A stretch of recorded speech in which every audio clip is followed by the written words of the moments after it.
Hello my dear students, welcome back to my channel. तो आज हम देखने वाले हैं class 7th science Maharashtra board का chapter number 9 heat. Okay, heat ये चैप्टर आज हम देखने वाले हैं। इसे 2 लेक्चर में हम देखेंगे, लेक्चर नंबर 1 और लेक्चर नंबर 2। लेक्चर नंबर 1 में हम डिस्कस करेंगे हीट क्या होता है, हीट कैसे ट्रांसफ़र होता है, मोड ऑफ ट्रांसफ़र क्या है, किस रास्ते से हीट कैसे ट्रांसफ़र होता है, ये देखने वाले। ओके, तो 3 मोड्स हैं ट्रांसफ़र, हीट ट्रांसफ़र होने के, तो आज हम ये डिस्कस करेंगे।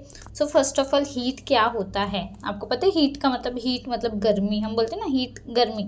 जैसे कि आपने गरम गरम चाय ली, आप गरम चाय के बर्तन को छूओगे तो आप क्या बोलोगे? ये तो बहुत गर्म है। गरम पानी को आपने टच किया तो आप क्या बोलोगे? ये बहुत गर्म पानी है ना। जैसे कुछ ठंडी चीज़ लाइक आइसक्रीम हो गया, बर्फ़ हो गया, हम उसे लेंगे तो हम क्या बोलेंगे? बहुत ठंडा है। फ्रिज का आपको पता है, फ्रिज में जो आइस जमती है फ्रीज़र में, कौन से टेम्परेचर पे? 0 डिग्री टेम्परेचर पे ही आइस बनता है ना फ्रीज़र में।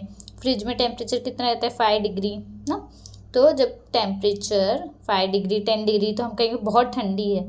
बट वही टेम्परेचर अगर बढ़ के 30 डिग्री 35 डिग्री 40 डिग्री, मोस्टली गर्मी के टाइम पे 40 डिग्री टेम्परेचर जाता है ना, 35-40 के बीच में रहता है, तो हम कहते हैं ना बहुत गर्मी है। 40 डिग्री भी जाता है, 41-42, तो हम कहते हैं बहुत ज़्यादा ही गर्मी है ना। तो वैसे ही तो गर्मी और ठंडी मतलब ये किस पे बेस है? एक जो टेम्परेचर होता है ना, और टेम्परेचर को हम किससे मेजर करते हैं? थर्मामीटर से। ओके, तो थर्मामीटर से हम टेम्परेचर को मेजर करते हैं। सो लेट्स स्टार्ट कि हीट होता क्या है, हीट का मतलब क्या है। Okay, heat is a flow of energy. Heat क्या है? एक फ्लो ऑफ एनर्जी है जो मूव करती है। Heat is a flow of energy, sorry, heat is a form of, एक एनर्जी का फॉर्म है। Sorry students, heat is a form of energy that moves from a hotter body to a colder body when the two objects are brought together. Heat क्या है? एक energy का form है जो move करता है, कहाँ से? हॉट से कोल्ड की तरफ मूव करता है। जब दो चीज़ों को हम एक साथ लेकर आएंगे तो फॉर एग्जाम्पल हम समझने की कोशिश करते हैं। आपने गरम गरम चाय ली कप में, अब गरम चाय ही पीते हो नहीं ना, उसे थोड़ा सा ठंडा होने देते हैं। लाइक वो 100 डिग्री टेम्परेचर पे वो चाय है, 100 डिग्री गैस से तुरंत बन के 100 डिग्री पे है, तो उसका टेम्परेचर धीरे धीरे कम होगा। 90 डिग्री आएगा, 80 डिग्री 70 डिग्री 60 डिग्री, एक ऐसे टेम्परेचर पे आएगा 50 डिग्री 40 डिग्री 30 डिग्री। फिर एक उस टेम्परेचर पे आएगा नॉर्मल, जैसे हमारा रूम का टेम्परेचर होता है 25 डिग्री, तो उस टेम्परेचर पे आएगा तो आप उसे ड्रिंक कर सकते हो। तो टेम्परेचर क्या होता है? वो हॉट था ना, हॉट से क्या होता है? कोल्ड होता है, ठंडा होता है ना। हॉट से कोल्ड होता है तो गर्म से ठंडा होता है, दैट इज़ अ हीट। जब दो चीज़ों को हम साथ में लाएंगे, तो हमने चाय को एक नॉर्मल टेम्परेचर पे लाया गैस बंद करके, तो वो हॉट से क्या हुआ? कोल्ड हुआ, दैट इज़ अ हीट। एक एनर्जी का फॉर्म है जो मूव होता है हॉट बॉडी से कोल्ड बॉडी की तरफ। Okay, transfer of heat, heat कैसे ट्रांसफ़र होता है? Heat is a transfer of thermal energy. Thermal energy एक एनर्जी है, मतलब थर्मल मतलब ऐसे गर्मी की जैसे एनर्जी है, गर्मी जैसा एनर्जी है। दो सिस्टम्स जब डिफरेंट टेम्परेचर पे लाते हैं, heat is transfer of thermal energy between the two system. दो सिस्टम के बीच में जब वो डिफरेंट टेम्परेचर्स के रहेंगे, ठीक है। Usually heat is transfer from a hot body, usually hot body से कोल्ड बॉडी। फॉर एग्जाम्पल चाय, गर्म चाय लिया और आइस क्यूब लिया। ओके, आइस क्यूब को हमने डाल दिया उस गर्म चाय में, क्या होगा? चाय गर्म ही रहेगी या बहुत ठंडी हो जाएगी? नहीं ना, वो एक नॉर्मल टेम्परेचर में आएगी। जो गर्म है वो नॉर्मल ठंडा होगा, और जो ठंडा है वो ठंडा नहीं होगा, वो नॉर्मल टेम्परेचर पे आएगा, थोड़ा सा कम होगा, वो मेल्ट होगा आइस, तो नॉर्मल टेम्परेचर पे आएगा, मतलब जो कि हमारा रूम टेम्परेचर रहेगा। तो वही बोल रहे हैं। और हीट ट्रांसफ़र होती है हॉट बॉडी से, मोस्टली हॉट टू कोल्ड होती है। Example hot to cold tea ना, हॉट से कोल्ड होता है ना, चाय गर्म से ठंडी होती है। Cold to hot ice, ice को आप बाहर निकालो तो वो कोल्ड है, कोल्ड से क्या होगी? हॉट होगी, मतलब नॉर्मल टेम्परेचर पे आएगी। गर्म एकदम गर्म नहीं हो जाएगी, बट नॉर्मल टेम्परेचर पे तो आएगी। पहले बहुत ठंडा था, उससे थोड़ा सा नॉर्मल टेम्परेचर पे आएगा। ओके, तो ये हीट होता है। तो आपको यहाँ पर दिया हुआ है हीट, फिर हीट, ये फर्स्ट पेज आप रीड कर लेना, उसमें यही सब दिया हुआ है। Okay, so modes of heat transfer, heat transfer के मोड्स क्या है, मतलब किस तरीके से हीट ट्रांसफ़र होता है। तो तीन मोड से, तीन तरीका है हीट ट्रांसफर उनका, कंडक्शन, कन्वेक्शन एंड रेडिएशन। तो आज हम यही देखेंगे, कंडक्शन, कन्वेक्शन एंड रेडिएशन क्या होता है। ये हीट ट्रांसफर के मोड्स है, 3 मोड्स हैं। Okay, so first of all conduction, let's start with the conduction. Conduction का मतलब क्या होता है? ट्रांसफर होना हीट का हॉट पार्ट से, हॉट पार्ट किसी भी ऑब्जेक्ट के हॉट पार्ट से कोल्ड पार्ट की तरफ, उसे कंडक्शन कहते हैं। Conduction of heat means transfer of a heat from the hot part of an object to the cold part, it's called the conduction of heat. इसे ही conduction कहते हैं, hot part से cold part की तरफ। जैसे कि यहाँ पर एक एक्टिविटी की है, एक प्रैक्टिकल हम कह सकते किया हुआ है। यहाँ पे ये 3 ऐसे लोखंड का कह सकते हैं मतलब मटेरियल दिया हुआ है, 3 एल्यूमिनियम बार है, स्टील के बार है और कॉपर के बार है। ओके, मतलब कॉपर से बना हुआ मटेरियल है, स्टील का मटेरियल है, ठीक है, तो और एल्यूमिनियम का मटेरियल है। तो उसको यहाँ पर आप देखोगे कि यहाँ पर इसे हीट कर रहे हैं, तो पहले तो जहाँ पर हीट करे वो पार्ट गर्म होगा ना, और फिर धीरे धीरे सारे पार्ट गर्म होंगे। कॉमन एग्जांपल मैं आपको बताती हूँ, आपने देखा होगा मम्मी मोस्टली हम ऐसा करते, चाय बनाते तो चाय में स्पून डालते ना, चम्मच डालते हैं, ठीक है, या सब्जी निकालते, सब्जी का लेते, सब्जी करछुली, मोस्टली हम जिससे सब्जी निकालते हैं उसको करछुली बोलते हैं ना, ladle, that is in English इसे लैडल। तो लैडल का यूज़ करके हम सब्जी निकाल रहे हैं, ठीक है। जब सब्जी में गर्म करने को मैंने रखा हुआ है, साथ में लैडल करछुली भी उसी बर्तन में है, तो पहले करछुली का नीचे वाला पार्ट गर्म होगा ना, जो गैस के कांटेक्ट में ज़्यादा है, बर्तन के कांटेक्ट में है, उस जिस सब्जी में बर्तन है उसके कांटेक्ट में वो करछुली है, तो पहले वो पार्ट गर्म होगा, फिर धीरे धीरे करके उसके ऊपर वाला पार्ट भी गर्म होगा। पहले वो नॉर्मल टेम्परेचर पे, बट धीरे धीरे करके वो पार्ट भी गर्म होगा। मतलब हीट ट्रांसफ़र हो रही है हॉट पार्ट से कोल्ड पार्ट की तरफ। स्पून, चाय का भी एग्जांपल है, चाय में हम चाय बनती है तो स्पून डालते हैं ना, स्पून पहले एकदम नॉर्मल है, ठंडा है, बट जो स्पून का नीचे वाला हिस्सा है जहाँ से हम खाते हैं वो नीचे ना बर्तन के कांटेक्ट में है, गर्म के कांटेक्ट में है, तो पहले वो गर्म होगा, धीरे धीरे करके जो हम पकड़ते हैं जहाँ से स्पून वो भी गर्म हो जाएगा ना। तो मेरे कहने का ये मतलब है कि हीट ट्रांसफर हो रही है हॉट पार्ट से कोल्ड पार्ट की तरफ, तो यही होता है कंडक्शन। इस एक्सपेरिमेंट के थ्रू हम समझने की कोशिश करते हैं।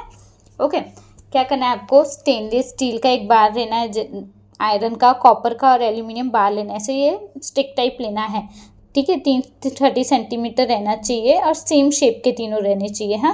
और उस पर क्या करना है? वैक्स स्पॉट, मोमबत्ती के यूज़ करके वैक्स स्पॉट लगाना है 2 सेंटीमीटर के डिस्टेंस पर, और उस वैक्स पे पिन को ऐसे स्टिक कर देना है, ऐसे खड़े करके रखना है नॉर्मल पतली सी पिन को, ठीक है। फिर क्या करना है? इसे फ्लेम के यहाँ पर रखना है, पिंस, फिर धीरे धीरे क्या होगा? पिंस नीचे गिरने लगी, जैसे जैसे ये पार्ट गर्म होगा धीरे धीरे इसके सारे पार्ट गर्म होंगे, पूरा एंड तक गर्म होगा, तो पिंस धीरे धीरे करके नीचे गिरने लगेगी नियर द बर्नर के आसपास। It means that the transfer of heat takes place from the hot end of the bar to the, इसका क्या मतलब है कि हीट ट्रांसफर हो रही है, हॉट से कोल्ड की तरफ हीट ट्रांसफर हो रही है। इसी ट्रांसफर को हम क्या कहते हैं? Transfer of heat from the hot part of an object to the cold part of an object is called the conduction of the heat. Okay, तो क्या होगा? पिन जो है कॉपर बार का पहले गिरेगा, जो कॉपर वाला बार है उसकी पिन पहले गिरेगी। Pins on the steel bar falls comparatively late, जो स्टील का बार है, जो स्टील का स्टिक जैसा है उसकी, उसमें जो पिन है वो लेट गिरेगी, क्योंकि heat is conducted quickly through copper, copper जल्दी से हीट को कंडक्ट कर लेता है, कॉपर वाली चीज़ जल्दी गर्म हो जाती है compare to steel. Okay, so conduction of heat through a substance depends on the property of that substance. Conduction, कौन सी चीज़ जल्दी गर्म होगी, वो उस सब्सटेंस, वो मटेरियल किससे बना हुआ है उस पर भी डिपेंड करता है। जैसे कि कॉपर में कोई भी चीज़ हम कॉपर की रखेंगे तो वो जल्दी गर्म हो जाएगी कंपेयर टू स्टेनलेस स्टील, मतलब कॉपर जल्दी गर्म होता है। Okay, conduction of heat takes place through a solid substance, और ये सॉलिड सब्सटेंस मतलब अगर हीट को कंडक्ट कराना है तो उसके लिए सॉलिड सब्सटेंस ही लगेगा, लिक्विड और गैस में हीट कंडक्ट नहीं होगा। Show that a medium is required for the conduction of heat, और ये हम क्या बताएं? मीडियम मतलब मटेरियल, कुछ तो मटेरियल चाहिए ना हीट कंडक्ट करने के लिए। जैसे यहाँ पे मटेरियल क्या है? ये ट्राइपॉड, सॉरी बर्नर का हम यूज़ करें हीट के लिए, बट मटेरियल क्या है? ये हमारा बार है ना, जो स्टिक जैसा है, उसके थ्रू हीट ट्रांसफ़र हो रहा है ना, तो मटेरियल कुछ मीडियम चाहिए, मतलब कुछ मटेरियल चाहिए हीट को ट्रांसफ़र करने के लिए। ओके, तो कंडक्शन का एक्सप्लेनेशन यहाँ पे खत्म हुआ। नाउ कन्वेक्शन, कन्वेक्शन क्या होता है? Heat is transfer by means of currents. Okay, उसको कहते हैं कन्वेक्शन करंट, और इस प्रोसेस को कहते हैं convection of the heat transfer होती है करंट्स, मतलब वेव्स के फॉर्म में हीट ट्रांसफर होती है, उसको कन्वेक्शन करंट बोलते हैं। और इस जो प्रोसेस होता है इसको कन्वेक्शन ऑफ द हीट कहते हैं। ये एग्जाम्पल से बहुत ईजिली समझेगा, बहुत अच्छे से समझेगा आपको और बहुत जल्दी समझेगा। बीकर, यहाँ पे क्या क्या है, बीकर है, पोटेशियम परमैंगनेट के क्रिस्टल है। क्या करना है, कुछ वाटर लेना है बीकर में और उसको गर्म करना है, स्लोली गैस बर्नर पे रखना है और उसमें कुछ ड्रॉप ऑफ फ्यू क्रिस्टल्स डालना है। क्रिस्टल एक केमिकल है पोटेशियम परमैंगनेट, उसके क्रिस्टल्स डालना है, मतलब वो जैसे बारीक बारीक पाउडर से थोड़ा नमक कैसे रहते हैं उस फॉर्म में है, तो उसे डालना है उस क्रिस्टल को वाटर में, तो उसका कलर ऐसे हमें दिखेगा वाटर बीकर में। Okay, you will see the stream of water going upwards and coming back to the bottom. आप देखोगे सी जो पानी है वो ऊपर जा रहा है फिर नीचे आ रहा है, पानी ऊपर जा रहा है नीचे आ रहा है, तो क्या हो रहा है, जो गर्म पानी ना, जो बर्नर के पास में है पानी वो गर्म है, वो गर्म पानी गर्म है मतलब वो हल्का हो चुका है, इसकी डेंसिटी कम हुई है, हल्का हो चुका है, तो वो पानी ऊपर जाएगा और जो ठंडा पानी है वो नीचे आएगा। ओके, गर्म पानी ऊपर जा रहा है, जो ऊपर का ठंडा सा पानी है वो नीचे आ रहा है गर्म होने के लिए। ठीक है, आपको ऐसे दिखेगा गर्म पानी ऊपर जा रहा है क्योंकि वो हल्का हो चुका है, हल्का है तो वो ऊपर जाएगा, और जो ठंडा पानी है वो नीचे आ रहा है। Move upwards and it is replace by cold water coming from the above. In this manner, इस मैनर से हीट ट्रांसफर हो रहा है करंट्स के फॉर्म में, मतलब वेव्स के फॉर्म में हीट ट्रांसफर हो रही है, इसे कन्वेक्शन करंट कहते हैं। और ये जो प्रोसेस हो रहा है इसी को कन्वेक्शन ऑफ ए हीट कहते हैं। ठीक है, मतलब जो बर्नर के पास वाला पानी वो गर्म है, गर्म पानी हल्का हो चुका है, हल्का हुआ है तो वो ऊपर जाएगा, और जो ऊपर का पानी ठंडा है वो नीचे आएगा गर्म होने के लिए, तो इस प्रोसेस को ही हम कहते हैं convection of the heat. Okay, समझा आपको। नाउ रेडिएशन क्या होता है वो देखेंगे। हमारा आज का लास्ट टॉपिक रेडिएशन क्या होता है ये देखेंगे। ट्रांसफर होता है ना हीट, टेक्स प्लेस बिना किसी मीडियम के। The transfer of heat that takes place in this way without a medium. Transfer of heat takes place without the medium, बिना किसी मीडियम के, बिना किसी मटेरियल के, उसे रेडिएशन कहते हैं। ये दो एग्जाम्पल से हम समझने की कोशिश करेंगे रेडिएशन क्या होता है। सी फर्स्ट एक्सपेरिमेंट में क्या किया है, टेस्ट ट्यूब लिया है, आइस लिया है, वायर गॉज। वायर गॉज मतलब जो हम रखते हैं ना, कोई भी चीज़ गर्म करते हैं ना तो बर्नर के ऊपर रखते कि वो जो हम बीकर ले रहे हैं, ओके, बीकर या कुछ भी चीज़ ले रहे हैं तो वो बीकर हमारा या कोनिकल फ्लास्क गर्म होके टूटे ना, तो वायर गॉज रखते हैं उस पर, जाली जैसा रहता है, जाली टाइप ही रहता है। ठीक है, वायर गॉज। और ड्रॉप लेना है and drop in the test tube. क्या करना है, वाटर लेना है टेस्ट ट्यूब में और उस आइस के पीस को वायर गॉज में बांध देना है and drop in the test tube, और टेस्ट ट्यूब के अंदर डालना है और वो नीचे सिंक हो जाएगा। ओके, टेस्ट ट्यूब होल्डर की हेल्प से टेस्ट ट्यूब को ऐसे स्लांट टेढ़ा सा पकड़ना है और ऐसे गर्म करना है, ऊपर वाला पार्ट, उसका अपर पार्ट गर्म करना है और ऑब्जर्व करना है कि आइस के पीस को क्या होगा। तो हम जब पानी गर्म करेंगे, ये हीट करेंगे और तब तक हीट करना है जब तक इसमें से बबल ना आ जाए। जब बबल बबल आएगा तो उसे बंद कर देना है, बर्नर को क्लोज बंद कर देना है। ओके, ऑफ कर देना है। तो सी देखो बबल आ रहा है ना, बबल आ रहा है तो हटा देना है। तो ये ऊपर वाला पार्ट गर्म हो रहा है। अभी हमने कन्वेक्शन ऑफ हीट में क्या देखा था कि ऊपर नीचे वाला पार्ट गर्म हो रहा था, नीचे वाला पार्ट गर्म हो रहा था तो वो ऊपर जा रहा था और ऊपर वाला पार्ट नीचे आ रहा था। बट इसमें ये जो ऊपर वाला पार्ट है वो गर्म हो रहा है, वो गर्म होके पानी हल्का होगा तो ये ऊपर जाएगा ना, ये नीचे तो नहीं जाएगा। तो समझ रहे हैं ना आप। सी ऊपर वाला पार्ट पानी का, ऊपर वाला पार्ट गर्म हो रहा है, गर्म होगा हल्का होगा तो ये ऊपर जाएगा, नीचे नहीं जाएगा ना, ये ऊपर जाएगा। तो यहाँ पे आइस को कुछ फर्क ही नहीं पड़ेगा, आइस गर्म ही नहीं होगा, मेल्ट ही नहीं होगा। क्यों? क्योंकि जो ऊपर, तो यहाँ पे कन्वेक्शन नहीं हो रहा है। ठीक है, यहाँ पे कन्वेक्शन नहीं हो रहा है, ऊपर वाला पार्ट पानी गर्म हो रहा है वो ऊपर जा रहा है, नीचे कुछ असर ही नहीं हो रहा है, गर्म ही नहीं हो रहा है, तो आइस मेल्ट नहीं होगा फट जल्दी से। ओके, सेकेंड प्रोसीजर क्या है, कैंडल जलाना है और उसके यहाँ पे सीधा खड़े रहना है और आपके होल्ड्स को, आपके हैंड्स को ऐसे, जो भी आपने फ्लेम जलाया है, कैंडल जलाया है, कुछ डिस्टेंस से थोड़ा सा दूर आपको रखना है अपने हाथ को। जो भी कैंडल जलाया या ठंडी के टाइम में बॉन फायर करते ना हम, तो अपने हाथ को थोड़ा डिस्टेंस पर रखना है तो आपको एकदम कुछ तो फील होगा। ठीक है, बॉन फायर में भी मॉर्निंग टाइम में या नाइट टाइम में, विंटर के टाइम में हम यूज़ करते हैं। ठीक है, तो आपको गर्मी हीट फील होगी ना। और सन हमसे मिलियंस ऑफ किलोमीटर्स दूर है और वहाँ जो हमारा सन है और अर्थ के बीच में एयर नहीं, वो पूरा वैक्यूम है। There is no air between the sun and the earth atmosphere is only a thin layer of air. और अर्थ के एटमॉस्फेयर में एकदम पतली सी लेयर है, थिन लेयर है एयर की, जो कि अर्थ के एकदम क्लोज है, तो भी अर्थ के क्लोज है, ओके, थिन लेयर, तो भी हमको जो सन की हीट है वो हम तक पहुंचती है। तो हीट ट्रांसफ़र होती है, उस हीट को ट्रांसफ़र होने के लिए in the absence of any medium, heat को ट्रांसफ़र होने के लिए कोई मीडियम नहीं लगता है, ठीक है, सन की हीट को। द ट्रांसफ़र ऑफ हीट जो होता है बिना किसी मीडियम के, जैसे कि हम आग जलाते हैं, कैंडल जलाए, कैंडल से थोड़ा डिस्टेंस पर अपना हाथ रखा तो हमें हाथ गर्म लगेगा, बॉनफायर करते हैं ठंडी के टाइम में, तो हम हाथ सेकते हैं ना, तो हमें अपना हाथ थोड़ा सा डिस्टेंस पे एकदम करीब तो नहीं लेकर जाते, दूर रखते हैं और सेकते हैं, तो हमें गर्मी फील होती है, हीट फील होता है। तो क्या है, हीट ट्रांसफ़र हो रही है बिना किसी मीडियम के, उसको कुछ मीडियम नहीं लग रहा, कुछ मटेरियल नहीं लग रहा है।